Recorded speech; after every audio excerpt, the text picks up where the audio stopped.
Bonjour à toutes et à tous, soyez les bienvenus dans le Café de la Marine. Bonjour Gilbert. Bonjour Virginie, bonjour à tous et à toutes. Cette semaine, nous sommes en Bretagne Nord, à Saint-Quay-Portrieux, dans la baie de Saint-Brieuc, pour un café spécial dédié au Tour de Bretagne à la voile. 26 tandems sont engagés sur cette épreuve de Figaro 3 qui se joue en double et qui cette année encore réunit les ténors de la discipline et une jeune génération bien décidée à bousculer la hiérarchie sur un mélange de parcours côtier et de régate en baie. Et pour la 14e édition, c'est à Saint-Quay-Portrieux où nous nous trouvons pour les derniers préparatifs que le départ sera donné direction le Morbihan via un tour du Finistère. Un parcours exceptionnel semé de pièges que les figaristes connaissent bien. Dans quelques instants, Basile Bourgnon et son coéquipier Corentin Auro seront avec nous pour parler de leurs objectifs et évoquer aussi les spécificités de ce parcours. Mais avant cela, Bernard Boquet, le président du comité d'organisation de ce Tour de Bretagne à la voile, ainsi que Thierry Simelière, le maire de Saint-Quay-Portrieux et vice-président de Saint-Brieuc Armor Agglomération, sont avec nous pour évoquer les enjeux sportifs mais aussi économiques et touristiques de cette épreuve devenue incontournable. Bonjour messieurs, merci d'être avec nous. Bonjour messieurs. Bonjour. Bonsoir. Monsieur le maire, merci de nous accueillir dans cette belle ville de Saint-Quay-Portrieux. Ça va être l'effervescence. Cette ville a l'habitude, et cette baie de Saint-Brieuc a l'habitude d'accueillir de grands événements de voile comme la Solitaire du Figaro ou encore le Tour Voile. Oui, tout à fait. C'est la 10e fois que nous accueillons le Tour de Bretagne à la voile. Et c'est encore un grand honneur de vous accueillir cette année pour être le port de départ de cet grand événement nautique en Bretagne. C'est l'addition de plusieurs compétences depuis plusieurs années. C'est à la fois ce port de Saint-Quay-Portrieux qui est un port départemental, faut-il le rappeler, co-géré à la fois par le département et la commune, qui est investi aussi par l'agglomération briochine, qui mobilise tous ses moyens, à la fois humains, financiers, mais aussi de communication, pour accueillir ces grands navigateurs dans les meilleures conditions. Et je crois que c'est ce qui fait la force de notre territoire, c'est surtout cette relation de confiance d'année en année, cette relation aussi entre nos équipes aussi du port, entre les élus, bien sûr, comme j'ai dit, et l'ensemble des agents de l'agglomération pour accueillir dans les meilleures conditions tous ces navigateurs. Et je crois que ces conditions sont au rendez-vous, à la fois du soleil, du vent et surtout de très beaux équipements. Avec un beau plateau, oui. Alors Bernard, c'est la 14e édition de ce tour. C'est une épreuve de référence pour les figaristes, mais ce n'est pas simplement ça, c'est aussi un parcours fédérateur peut-être au niveau de la région. Oui, c'est ce qui fait la spécificité de l'épreuve. Elle est organisée par la Ligue de Bretagne. Et à ce titre-là, nous nous rapprochons de tous les clubs, de tous les territoires, de tous les forces vives du nautisme breton que nous souhaitons associer à l'épreuve. Ce n'est pas une organisation classique. Non, non, c'est tout le nautisme breton dans son entièreté qui manœuvre cette épreuve. Et quel est le petit supplément d'âme qui fait le charme de ce Tour de Bretagne ? C'est très prétentieux, mais je dirais faire sérieusement sans se prendre au sérieux, quoi. On a beaucoup de bénévoles qui viennent nous donner un coup de main, au-delà des équipes de professionnels qui nous accueillent. Mais chacun met la main à la pâte, chacun accueille du mieux possible les tandems. Il y a des grands navigateurs, vous l'évoquerez certainement tout à l'heure, des gens qui ont fait le tour du monde et ainsi de suite. Mais on reste quand même à l'échelle humaine, on souhaite dialoguer avec chacun et tout autour de ce territoire.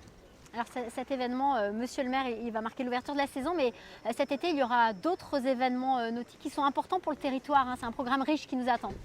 Oui, on renouvelle le trophée des multicoques avec des Ocean 50, qui est dans la suite du trophée des multicoques et du Pro Sailing Tour, donc avec la capacité d'accueillir non seulement de grands bateaux, mais aussi de grands navigateurs, dont certains ont d'ailleurs fait la route du Rhum, ce qui sera effectivement un grand honneur de les recevoir.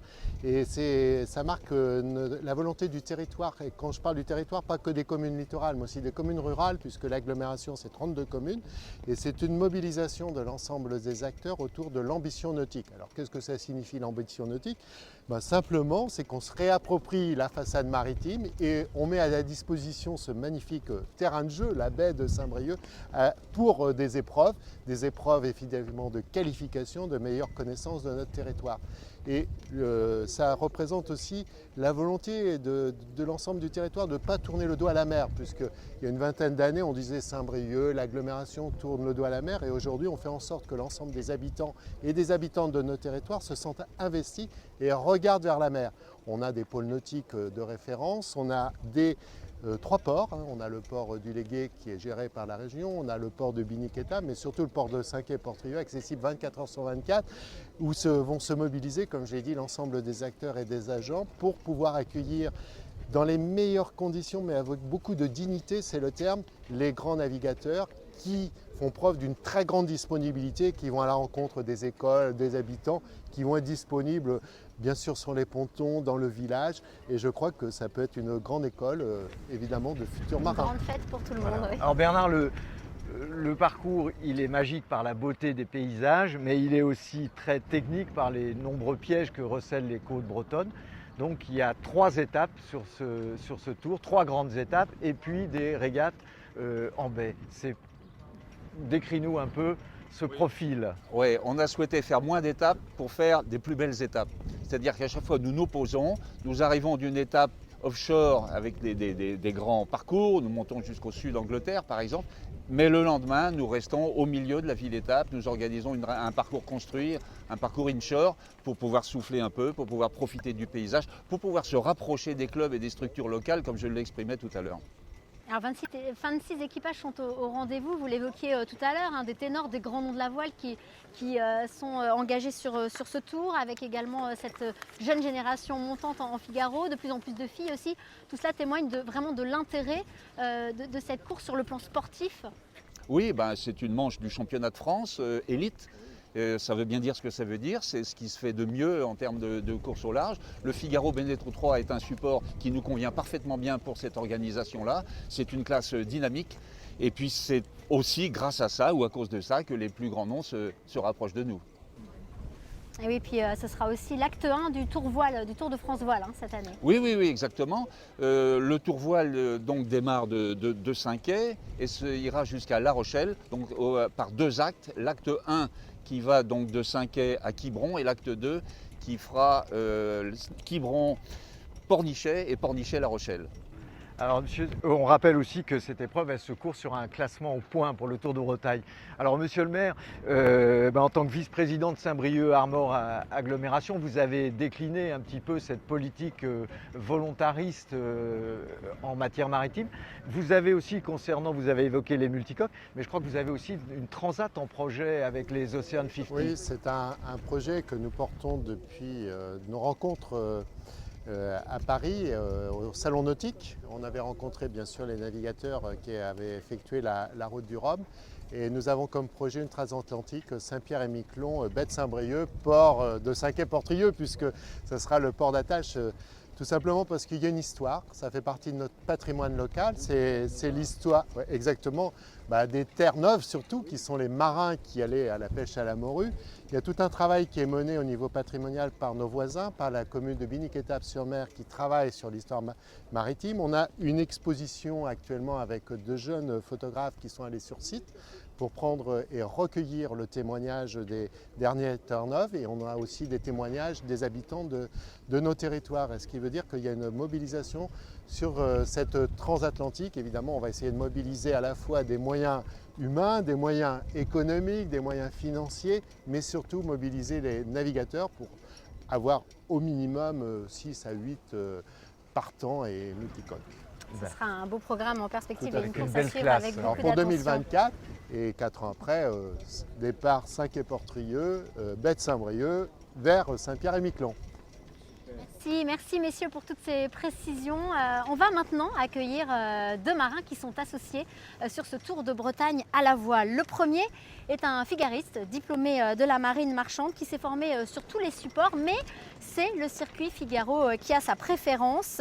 Après une parenthèse en multicoque, il a fait son grand retour dans la classe en 2021 et il est présent sur ce Tour de Bretagne pour la 4e fois et il a bien l'intention de confirmer un début de saison réussi.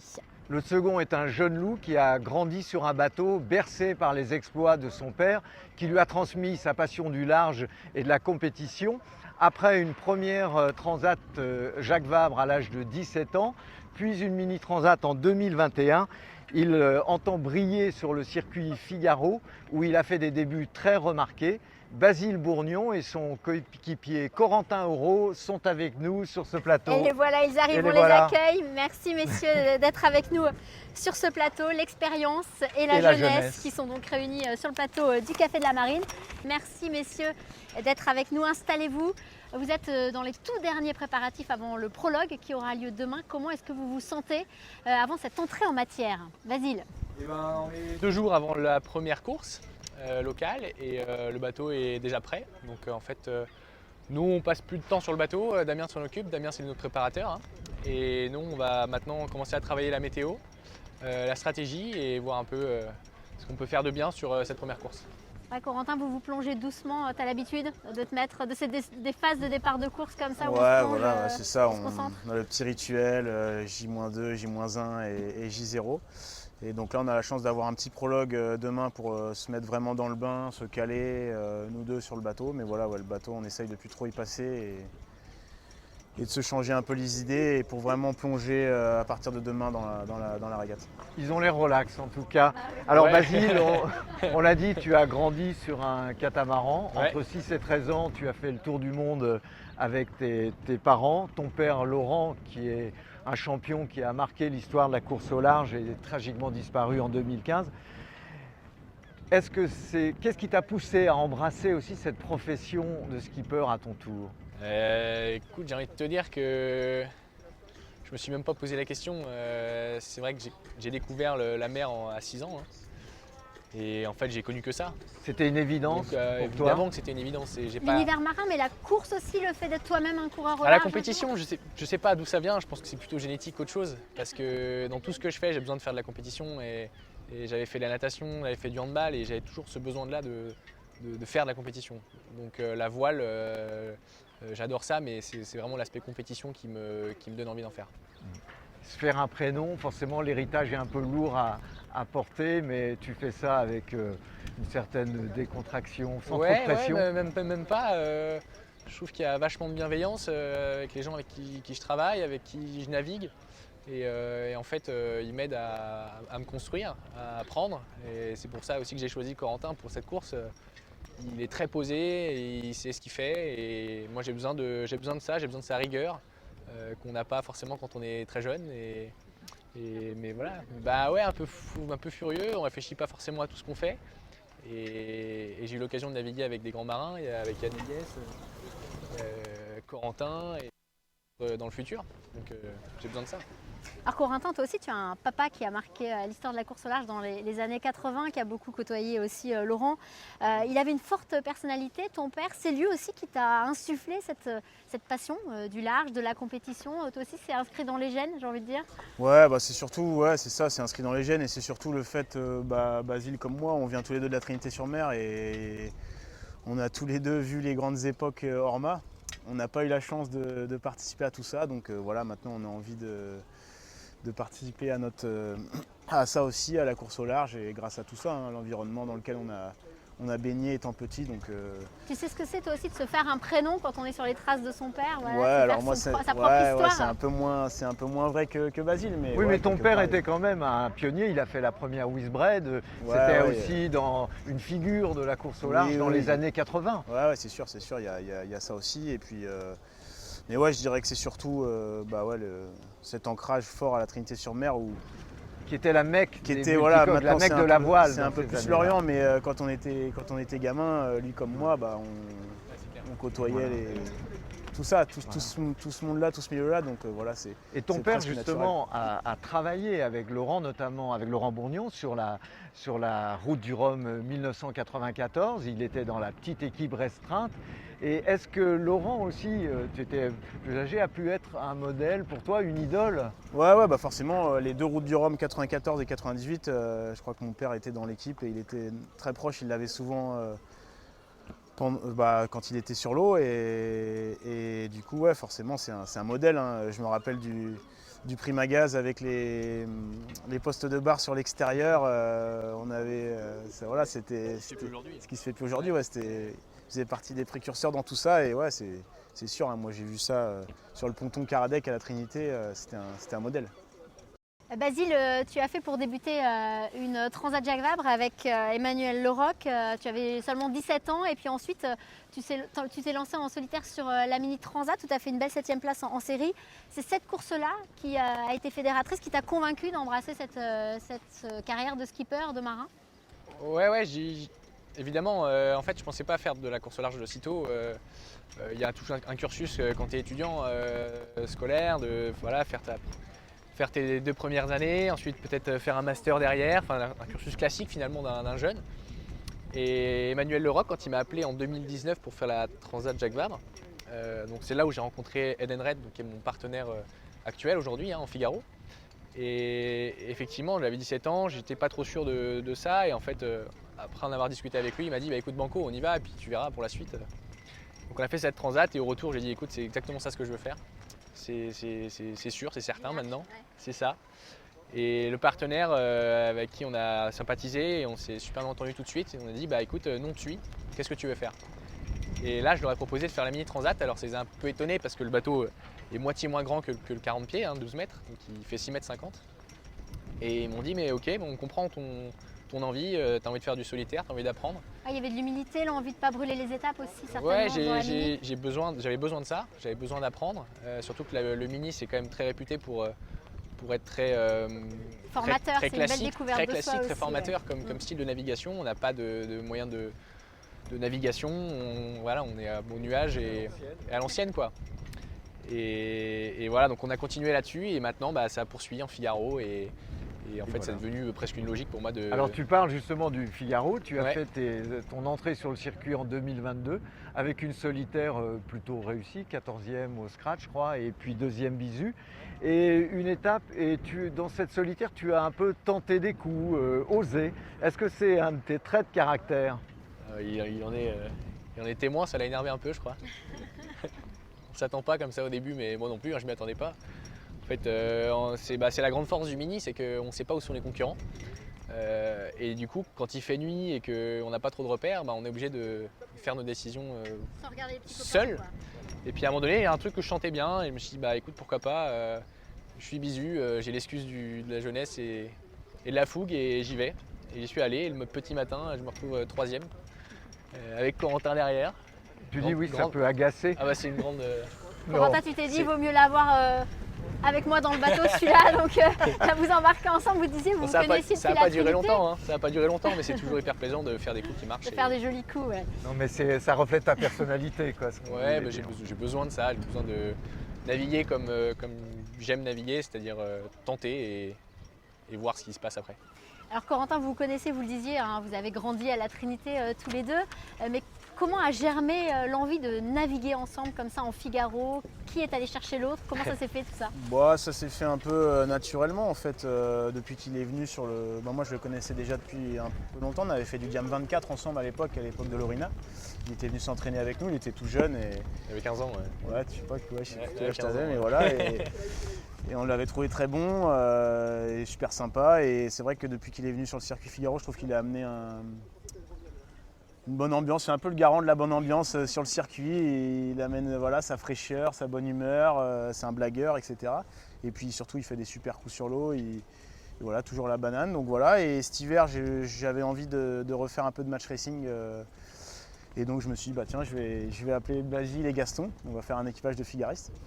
Et donc on a fait ça, on appelait ça nos week-ends d'adolescents.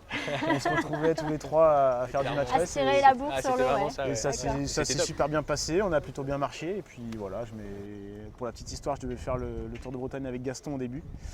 Et ça n'a pas pu se faire. Et bah, du coup, vu qu'on avait navigué tous les trois ensemble, bah, j'ai dit T'es ravi d'être avec Basile. proposer à Basile et voilà, ça s'est fait. Alors vous avez fait tous les deux la Transat Paprec, toi avec Violette d'Orange, une belle 8e place, toi tu étais avec Pauline Courtois, vous avez fait un podium, une belle 3e place. Basile, expliquez ce qui venait chercher chez toi aussi, cette rigueur notamment. Qu'est-ce que toi tu viens chercher? Tu es beaucoup dans la transmission aussi en ce moment? Ouais, je sais pas, ouais, la Encore. transmission c'était Pas sympa encore, avec, pas encore, il peut encore avec, trouver des choses. avec Professeur, Pauline. Même si tu as encore tes Professeur, objectifs de résultats à toi. professeur. hein. Ouais, certain. non, mais c'est un partage avant tout. Oui. Hein. Il va justement m'apporter peut-être cette comment dire, Cette ce- liberté, cette liberté, ce de penser, feeling quoi. dont j'ai besoin et qui me servira pour la suite, pour la solitaire. Et lui, bah voilà, je vais peut-être lui apporter des petits tips, un peu de rigueur, un peu de machin. Et je pense que tout ça combiné, tous les deux combinés, ça peut faire un truc plutôt sympa. Et puis voilà, avant tout, on est venu chercher du plaisir, quoi. Le plaisir de la navigation en été autour de Bretagne. Moi, j'ai que des bons souvenirs sur cette course, donc voilà, avec Basile, ça va être génial. Alors j'imagine qu'il y a le plaisir et puis il y a forcément aussi des objectifs de résultats. Corentin, tu as aussi des objectifs personnels. Tu avais souhaité faire un petit break et puis tu es revenu. Et puis depuis 2022, qu'est-ce qui a changé dans ta façon d'aborder les courses? Parce que ton début de saison a été très réussi avec une victoire sur la solo Maître Coq et puis un beau podium sur cette Transat Paprec où vous avez été d'ailleurs souvent en tête. Ce qui a changé, c'est que l'année dernière sur la solitaire, je suis un peu passé à côté. Et donc voilà, j'ai décidé de changer un peu ma manière d'aborder les choses grâce à un préparateur mental que je vois souvent. Et on a décidé d'un process, d'une stratégie pour arriver fin prêt à la solitaire du Figaro, qui est l'objectif. Et voilà, je ne vais pas donner les secrets pour l'instant, mais voilà, on essaye d'aborder un petit peu différemment les choses. Et avec plus de légèreté, on va dire, plus de plaisir. Le Corentin nouveau est arrivé. Alors il y a un superbe parcours, hein. Ce Tour de Bretagne est à la fois magnifique, il est truffé de pièges aussi. Il y en a notamment le chemin du Four, le Ratsin, voilà, il ne faudra pas se faire piéger à ces endroits-là avec les courants. Vous arriverez en locaux à Quiberon, donc ça c'est sympa aussi. Qu'est-ce qui serait pour vous un Tour de Bretagne réussi? Quels sont vos objectifs en termes de résultats? On va pas se le cacher. Hein, je vais laisser le skipper parler. Non, moi j'ai pas pris le fond du pot. Hein. Le Corentin, je l'ai pris parce que je sais qu'il est capable de faire des très grands trucs. Je sais que le Tour de Bretagne, tu l'as pas gagné encore. Et c'est un grand souhait pour lui de le faire aussi, de gagner ce Tour de Bretagne. Tu as dû faire troisième place, je crois. Troisième. La meilleure place? Troisième. On fera mieux. Voilà. Donc déjà deuxième ou rien, c'est ça. Et c'est clairement l'objectif, on va pas se le mentir. Et ils vont arriver en plus dans leur jardin de la baie de Quiberon. Ouais, ce qu'on disait, ça va être ça plutôt vous sympa. Vous êtes condamnés à briller. On va espérer que... moi je retiens en fait que Basile, la dernière fois qu'il est arrivé dans la baie de Quiberon à la Trinité, je sais quelle place il a fait. Donc voilà, et c'était sur la plus haute marge du podium, il me semble. C'était laquelle? Avec Robin. Avec Robin Follin. Ah ouais, c'est ça. On avait gagné la Dream Cup. Ouais, c'est exactement. Alors Basile, toi, ton objectif, tu l'as dit, c'est un peu d'intégrer aussi le top 10 de cette classe Figaro. Ouais. Tu as un programme quand même particulièrement intense, parce que Transat Paprec, Tour de Bretagne, et à l'automne, donc cette Transat Jacques Vabre, où est-ce que tu vas chercher toute cette énergie? Je profite d'être jeune. Hein. C'est ça. Je dis ça, mais Emmanuel, qui a 30 ans de plus que moi, a un peps incroyable. Et franchement, on a un grand plaisir de se refaire cette course ensemble. En 2019, ça s'était passé, mais top. Et puis on a toujours cette conversation à bord. On n'a jamais à terre et on apprend des trucs l'un de l'autre. C'est quand même un père de famille, un chef d'entreprise. Et au-delà du fait d'apprendre des trucs en mer, il m'apprend beaucoup de choses sur la vie aussi. Et donc on est hyper content de repartir ensemble avec un bateau presque neuf qu'on a construit en 2021. Et pour faire aussi des résultats meilleurs qu'en 2019.